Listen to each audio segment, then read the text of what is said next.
성경 예수 공부 방송과 함께하는 여러분 고맙습니다.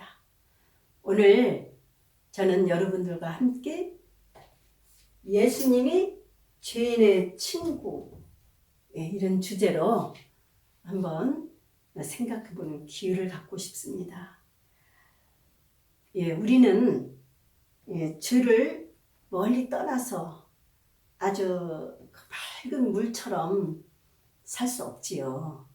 그러나 그렇게 정말 맑게 살고는 쉽죠 또. 그래서 종교의 문을 두드리기도 합니다.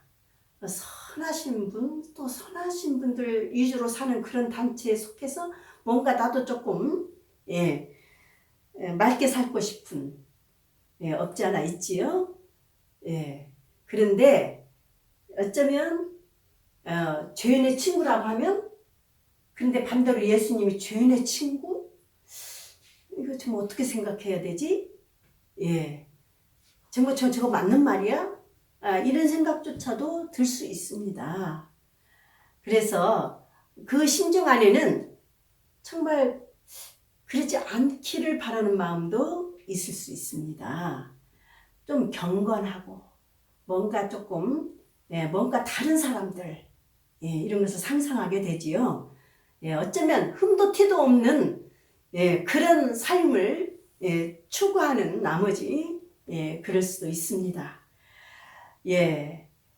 그런데 사실은 예수님은 죄인의 친구입니다. 어쩌면 예수님이 공생활 하실 때, 그러니까 약 한 3년 했다고 하지요. 그때 예수님의 어쩌면 이름이라고까지 불러도 될 수 있습니다. 예수님은 실제로 죄인의 친구로 불렸을 것입니다. 물론 우리는 오늘날 특별히 죄인이라고 하면 그 당시와는 다른 감이 좀 있습니다. 그렇지만 당시 유다교 안에서 이 죄인과 의인과 이런 선이 너무 강했거든요. 그런데 당시 사람들도 당연히 죄인은 하느님 부를 수 없다고 생각했어요. 예수님 살았던 당시 이스라엘 유다교 안에서도. 그리고 죄인은 가능한 한 멀리 하는 것이었습니다. 어쩌면 제가 초반에 말씀드린 그런 어떤 심리적인 어떤 심중, 이런 것이 없지 않아 공통점이 있습니다. 인간 안에. 그런데 하느님도 그러실까? 그래서 이 죄인과 의인 선을 놓고서 죄인은 사람 취급하지 않았습니다. 그리고 전염병처럼 생각을 했어요. 갖고 접촉 가능한 한 안 하는 것입니다. 그러면 그 죄인은 어떻게 되겠습니까? 완전히 그 사회의 사각지대에 놓이는 거죠. 관계망 속에서 우리는 삶이 유지되는데 그걸 자꾸 협소하게 줄이고 막고 해보세요. 그 사람의 삶이, 그런 죄인의 삶이 얼마나 어렵고 지난하고, 자, 사회에서도 그랬어요. 그것이 이제 하느님까지 가는 것입니다. 물론 하느님한테 비롯돼가지고 그렇게 됐는데 이것이 구분이 안 됐던 거예요. 그런 사회 속에서 죄인들의 삶이란 말할 수 없이 얼마나 어렵겠습니까? 그러니까 그 죄인하고 접촉을 하면 아까 전염병이라고 말씀드렸듯이 접촉을 하면 나도 죄인인 것입니다. 그런데 우리가 믿는 하느님을 보여주는 그 예수님은 당신을 죄인으로 놓았다는 것입니다. 당신 몸을. 좀 충격적일까요? 그리고 실제로 죄인으로 불렸습니다. 근데 예수님은 이 길이 너무너무 확실했던 거예요. 자, 예수님이 이런 확신과 이런 행동을 낳게 한 근저에는 하느님이 계셨던 거예요. 하느님이 예수님의 그런 가르침과 행위를 낳게 한 것입니다. 그래서 우리는 예수님의 이런 행위에 의미를 가지는 것입니다. 그리고 이 예수님 안에서 하느님을 우리도 여기서 만나야 되는 거예요. 그래서 예수님은요, 그 활동 초기에 제자를 뽑았는데 제자부터도 죄인으로 뽑았습니다. 어느 정도로 확신에 찬 하느님이 계셨으면, 근데 지금 우리 시대가 아니거든요. 내가 지금 가서 주인하고 접촉한다고 사회에서 나 사회생활 어렵게 하고 못 살게 하는 거 없어요. 오늘날에는. 그지만 예수님 시대에는 전혀 아닙니다. 정말 예수님처럼 매력적일까? 아니, 어떻게? 예, 정말 다른 상황입니다. 죄인으로 몰리면 살 수가 없는 것입니다. 저는 정신병 걸릴 것 같아요. 막이 들리고도 남을 것 같습니다. 예. 그런데 예수님은 서슴없이 놓았다는 것.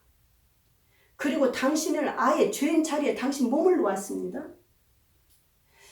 그렇게까지 용기를 낼 수 있을까요? 그래, 아무리 봐도 하느님은 그렇게 하지 않을 것 같아. 죄인을 그렇게.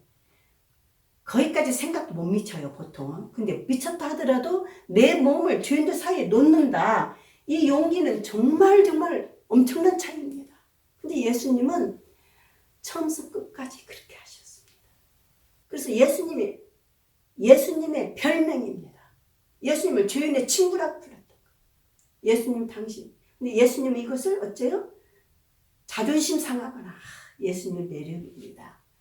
문제는 이 소신이 그만큼 가득 찼어요. 하느님이 거기에 불안을 떨거나 자존심 상하거나 위축당하거나 그런 게 하나도 없습니다. 예수님의 가르침이 내복음 속에 꽉 차 있습니다. 예수님이 죄인의 친구라가 이거 정말 이 말이 되나? 그리고 정말 나는 그 거부하고 싶어. 그러면 내복음서 예수님을 엄청나게 우리는 못 만납니다. 복음서 안에 이 예수님이 가득 찼기 때문에. 그래서 우리가 여기에서 예수님을 놓치면 많은 예수님, 우리 큰 예수님 놓칩니다. 한마디로. 그래서 분명히 예수님은 죄인의 친구였고, 아니 죄인은 우리에게 당신 몸까지 왔다. 이걸 분명히 우리가 하면서 내가 생각하고 내가 추구하고 내가 상식적으로 하느님은 이럴 거야. 그리고 이렇게 돼야 돼. 이런 신앙은 참 위험하겠다. 이런 생각이 듭니다. 우리 보통 상식적으로는 그렇잖아요. 정말 선한 사람이 예수님 주위에 포진해야 되고 예수님이 선한 사람 속에 계셔야지. 그런데 아니거든요. 어떻게 우리도 용기 낼 수 있을까요? 우리가 예수님 뒤를 따르면서 하느님을 만나기로 작심한 사람들이 우리 신앙인들이고 그래서 세례를 받았습니다. 내가 싫건 좋건 거기에서 답이 내려지는 것이 아니라 예수님이 안에 계신 그 하느님이 답이기 때문에 내 어떤 상식선에서는 좀 곤란할 것 같습니다. 그래서 저는 정말 이제 예수님은 제자 뽑을 때부터 죄인을 뽑았어요. 그래서 하느님은 너는 죄인이고 너는 의인이고 너는 구원 못 받고 너는 구원받을 자격 없고 이러지 않으셨다는 것입니다. 그것을 예수님은 깨부수었습니다. 활동 초기부터. 그래서 예수님이 보여준 하느님은 어떻습니까? 죄인을 껴안는 하느님. 오히려 유다교를 어느 정도로 파격적으로 예수님의 행동을 취하냐면 죄인을 반기시는 하느님입니다. 그럼 어째 우리는 더 충격이 쌓이겠지요? 그래서 버리는 하느님이 아니고 구원하시는 하느님? 어떻게?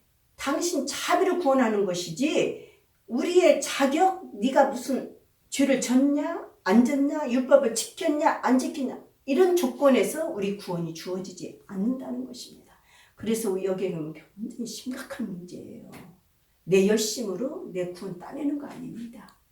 하느님의 것이고 하느님이 주시는 것입니다. 구원은. 그래서 하느님이 너 충분해. 잔치를 벌인다는데요. 잔치를. 그래서 죄인을 구원하시는 하느님을 내놨어요. 예수님은 죄인의 친구로 있으면서 놀라운 하느님을 내놓는 것이지요. 그래서 저는 제가 죄인의 친구라고 했습니다. 이거는 역사적으로 확실한 것입니다. 마태복음 11장 예, 19절을 보시면 사람의 아들이 와서 먹고 마시자 저자는 먹보여 술꾼이며 세리와 죄인들의 친구다. 이게 뭐냐면 누구하고 먹고 마신다. 죄인들하고 아주 흐드러지게 만나신 것 같아요. 예수님은. 그들하고 술 먹고 마시고 함께 했던 거예요. 자리를 같이 하면서. 그러니까 이미 죄인의 친구라는 말은 예수님을 욕하는 것입니다. 네가 하느님 앞에 어떻게 살아?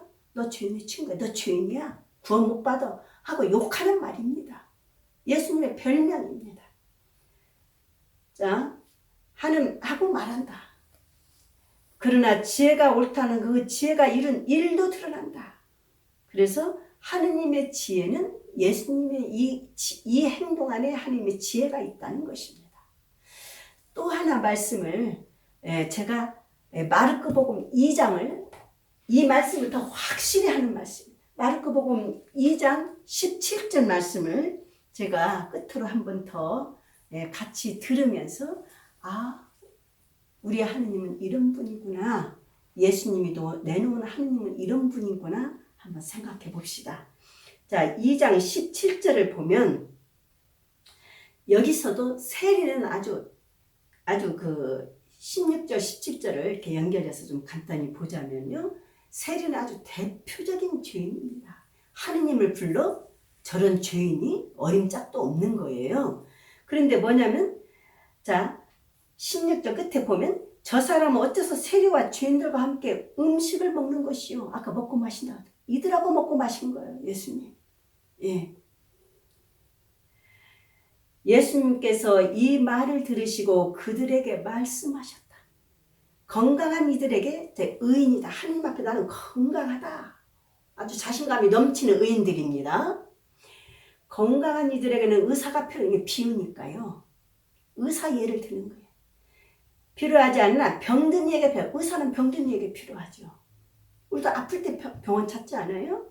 이 비유를 내놓으면서 당신이 바로 꼭 그렇다. 그래서 나는 의인이 아니라 죄인을 풀어왔다.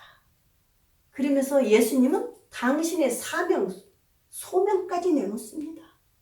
어째 그 안에 그렇게 하느님이 자비스러운 하느님, 모두를 구원하신 하느님, 인간이 막혀놓은 거예요.